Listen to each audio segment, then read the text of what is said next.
来看泰国这一间餐厅，怎么撞成这样子啦？好像电影《绝命终结战》一样，太惊险了吧！一辆车突然从餐厅外面冲进去，而且还冲到用餐区，所有的客人全部吓坏了。 一对男女坐在户外悠闲的享用美食，突然一声巨响，旁边突然冲进了一辆轿车。当时男子发现异状，往后看了一下，下一秒车子就加速冲了进来，撞坏桌椅，所有人吓得仓皇而逃。从室内往外看，汽车飞进餐厅，宛如电影《绝命终结战》的情节。还好这起意外没有造成人员受伤。美国马里兰州则发生了火车撞上连结车的意外，画面中可以看到连结车驾驶没有注意到停车的标志，直接开了过去，接下来就遭到火车直接从中间撞过去。 It's right there before they start blowing. 目击者表示，火车当时在对面的轨道上，导致司机更难的察觉。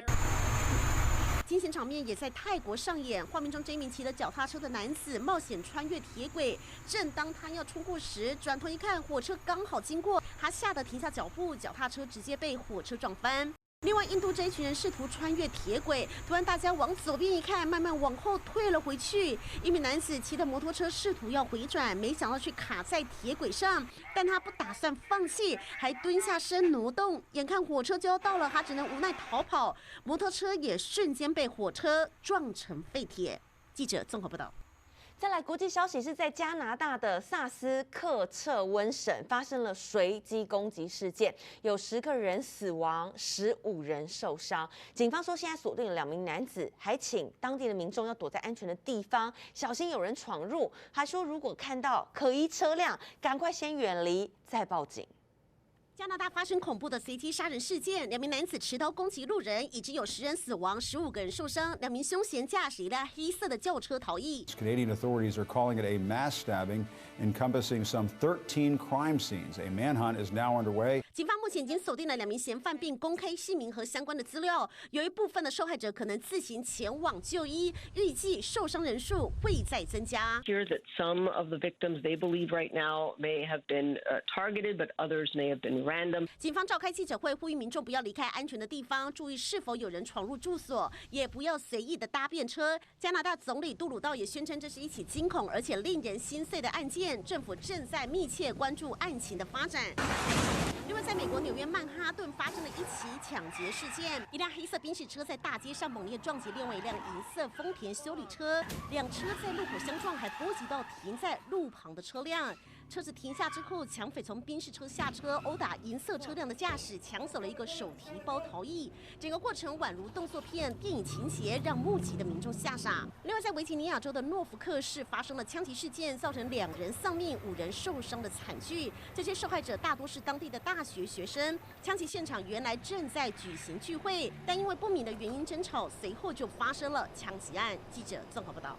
好，再来，我们为大家插播一个最新消息：发生大地震是在大陆的四川的甘孜州泸定县，在12点52分的时候是6.8左右的这个地震哦。那震源的深度有16000公里，然后接着在四川的雅安市的石棉县又有2.9级的地震，这个震源深度大概是10000公里，然后持续一直有余震的发生。首批的救援人员已经出动了，稍后有最新消息我们持续为您掌握。那再来，我们来看到最近天气好像真的也怪怪的。大陆北京呢，礼拜天傍晚下了冰雹，然后呢，强风又来了，暴雨也来了。天，这个天气状况真的是只能用可怕来形容。那当地气象局呢，一次发布了冰雹、雷电、大风3项警报，而且这个冰雹甚至砸到这个地铁的出入口，沿着手扶梯持续的往下。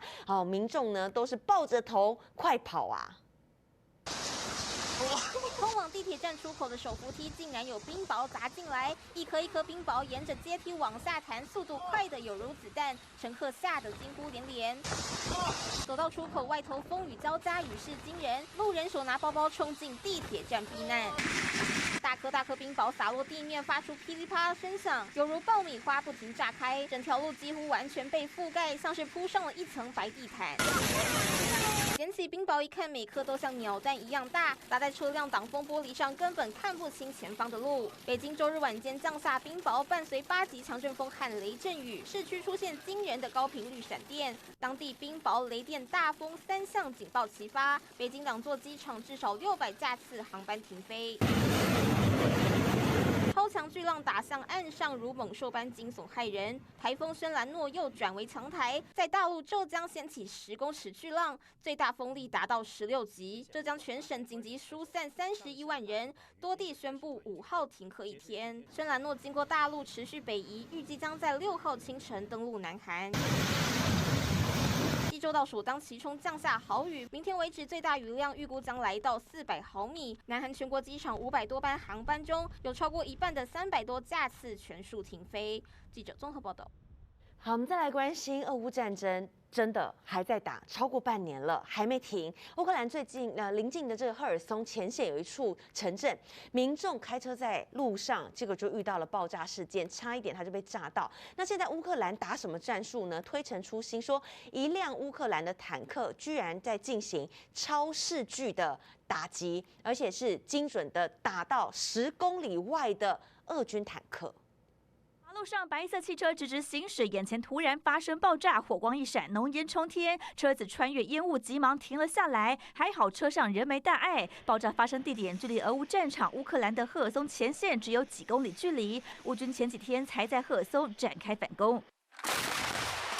更惊人的是，通常坦克和坦克对决都是在视线距离范围内直接射击，但一辆乌克兰 T-64BB 坦克竟然能从10.6公里外对俄罗斯坦克进行超视距打击，创下有史以来坦克击杀的最远距离。专家分析，除了靠小型无人机帮忙瞄准方位，还有在安卓平板上安装的乌克兰智慧地图绘制软体，提升侦查效率。另一方面，俄乌战争一打就超过半年，战争导致能源价格飙涨，英国民众的日常生活也因为账单金额暴增，苦不堪言。不过，乌克兰第一夫人欧莲娜接受英国媒体专访，道出血泪辛酸。Our people get killed.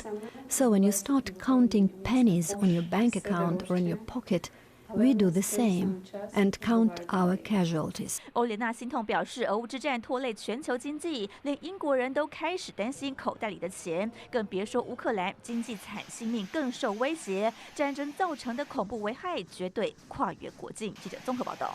我们来帮大家来科普一下喽。好，水神跟病毒细菌作用之后会还原变成了水哦。这个换句话说是完全不残留，也没有任何的污染。